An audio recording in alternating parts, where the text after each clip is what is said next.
I just want parents and students to know that this will be your main area, the journal.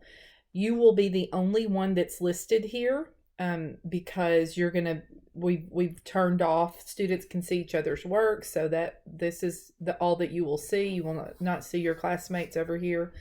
Your teacher may push out activities, so remember you will go to the light bulb.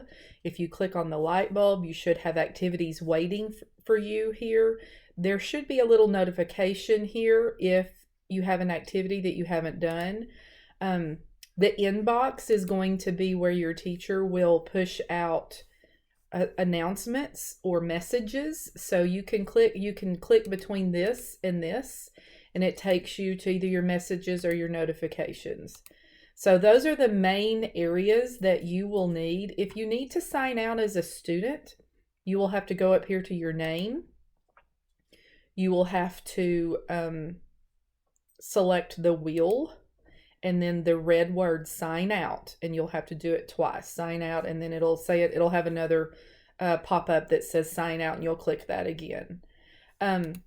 Right quick, while we're in here as a student, I just want to show you some of the options that you have.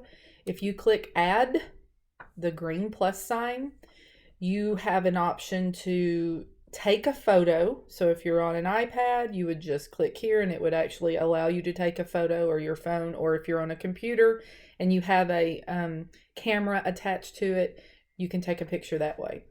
Upload is going to be if you want to get a picture that is already in your camera roll if you're on an iPad, or in your files if you're on a computer.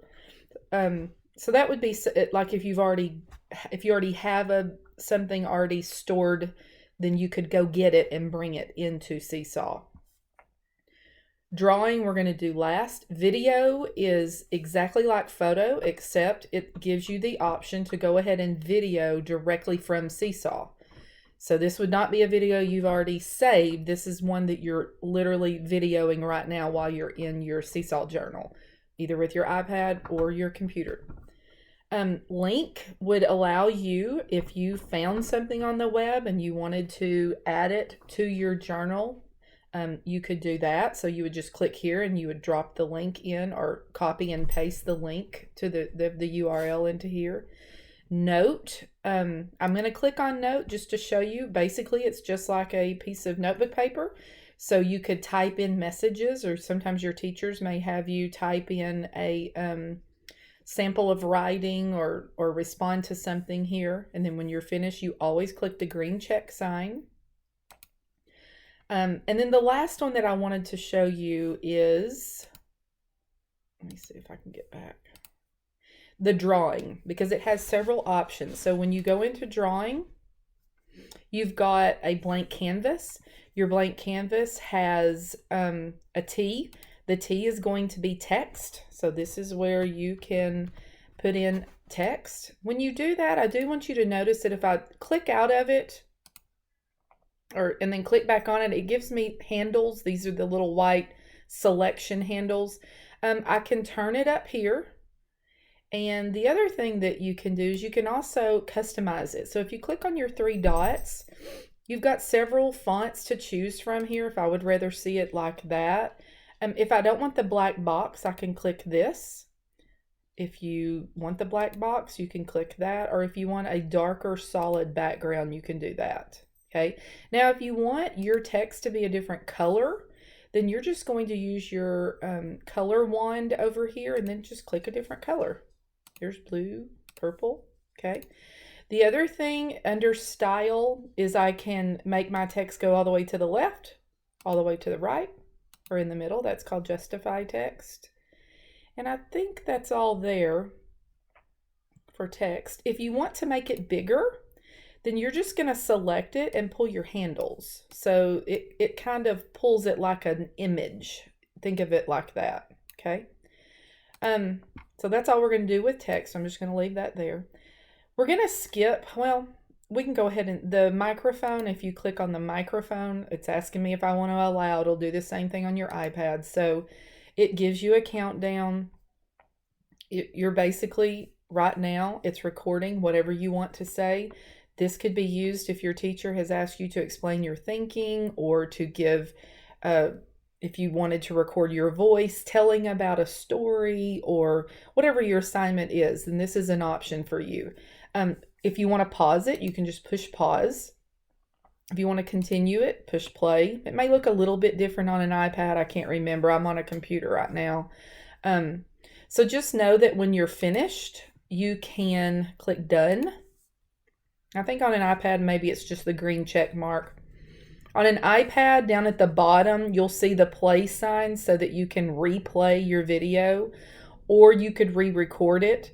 You can listen to it here. If you want to keep it, then you're just going to click check. And now I have it. I'm going to go back into this because I wasn't quite finished, and you can see how I'm doing this. The 3 dots allows me to go in and edit this item. So I'm going to go back and finish because I wasn't. Okay. The next thing that I wanted to show you is the camera.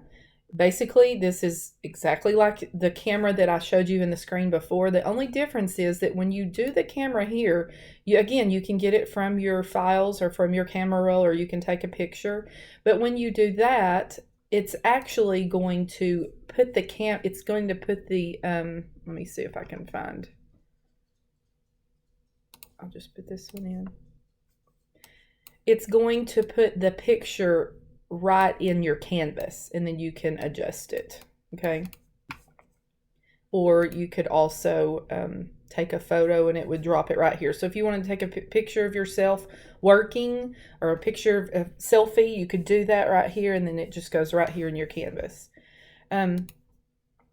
The next thing, the 3 dots, I wanted you to notice this is a menu. You've got shapes and backgrounds. So if I go to shapes, I've got all of these choices. I can pull this up. If I wanted to make it a different color, I use my color wand. I can make it bigger. I do want you to notice that there is an order here. So if I wanted this heart to be in the front of this, I'm going to do bring to front. If I wanted it to go to the back, I would do go to back, or send to the back, and there it is.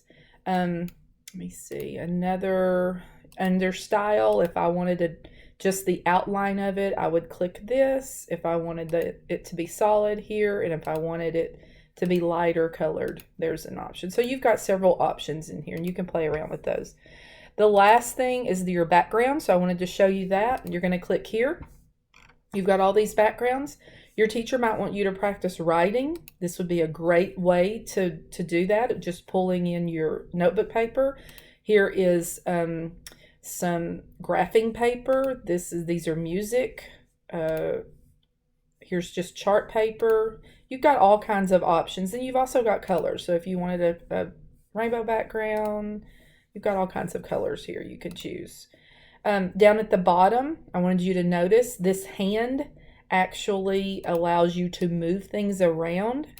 If this hand is not selected, let's pretend like our pencil is selected, and I was like, oh, I want to move this heart. You can't move the heart because it thinks you were writing. So we're going to get rid of that. And while we're on the pencil, I wanted to show you, you can actually make your pencil marks a little thicker. I'm going to use red. So there's a pencil mark, or if I wanted to make it really, really thin, it might look like that. If I wanted thicker than that, I could use marker. So I'm going to go purple and really thick, or a little thinner.